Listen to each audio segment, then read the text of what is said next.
யாரை பார்த்தாலும் சரி, தன்னம்பிக்கை தன்னம்பிக்கை அப்படிங்கிற வார்த்தையை பேசிட்டு இருக்காங்க. இந்த தன்னம்பிக்கை செல்ஃப் கான்ஃபிடன்ஸ் அப்படிங்கிறதுக்கு உளவியல் ரீதியான விளக்கம் என்ன அப்படிங்கிறது தான் இந்த விழிப்புணர்வு.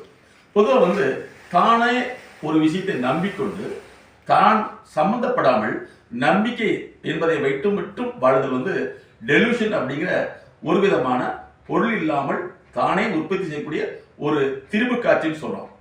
அதே மாதிரி சில இமேஜினேஷன் சொல்றாங்க. இமேஜினேஷனுக்கு உண்மையான மீனிங் என்ன தெரியுமா? எது உண்மையாக இருக்கிறதோ அதனுடைய பிரதிபிம்பம் தான் இமேஜினேஷன். அப்ப ஒரு செயலே இல்லாமல், செயல் சம்பந்தப்பட்ட எந்த விதமான நடத்தியுமே இல்லாமல் அது கற்பனை அப்படின்னு சொல்லிட்டு இருக்கிறது ஒரு விதமான உளவியல் சார்ந்த பிரச்சனை தான். அதே சமயத்தில் ஒரு சிலர் எக்ஸ்பெக்டேஷன் எதிர்பார்த்து கொண்டே இருத்தல், ஆனால் எக்ஸிகியூஷன் இல்லாமல் இருக்கிறது. ஆனால் எதிர்பார்ப்பு சரியா, எக்ஸிகியூஷன் சரியானா எக்ஸிகியூஷன் தான் சரி. இன்னும் ஒரு சிலர் பிளான் போட்டிருக்கேன்.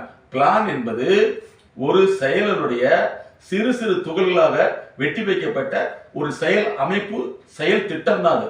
ஆக இதெல்லாம் இல்லாமையே நான் தன்னம்பிக்கையோடு இருக்கேங்கிறது ஒரு வகையில ஒரு ஏமாற்று யுக்தி, உளவியல் ரீதியில டெலூஷன் சொல்றோம். அப்ப எதெல்லாம் உங்களுக்கு உண்மை வடிவமாக இருக்கிறதோ அந்த உண்மை வடிவத்தினுடைய பிரதி அதுவாக இருந்தால் அதுதான் இமேஜினேஷன் சொல்றோம். எக்ஸிகியூஷன் அப்படிங்கிறது நிச்சயமாக நீங்கள் செயல்படுத்தினால் மட்டுமே அது வெற்றியை கொடுக்கும். இன்னொரு விஷயம் என்னன்னா, அதிகப்படியாக பேர் சொல்லக்கூடிய விஷயம், நான் சொன்னா அவங்களுக்கு புரியல, அவங்க சொல்றது எனக்கு புரியல. ஆனா உண்மை என்ன தெரியுமா? Understand and operate. புரிந்து கொள்ளுங்கள், இயக்குங்கள். புரிந்து கொள்ளுங்கள், அந்த இயக்கத்தை மாற்றி அமைங்கள் அப்படின்னு தான் நம்ம சொல்றோம்.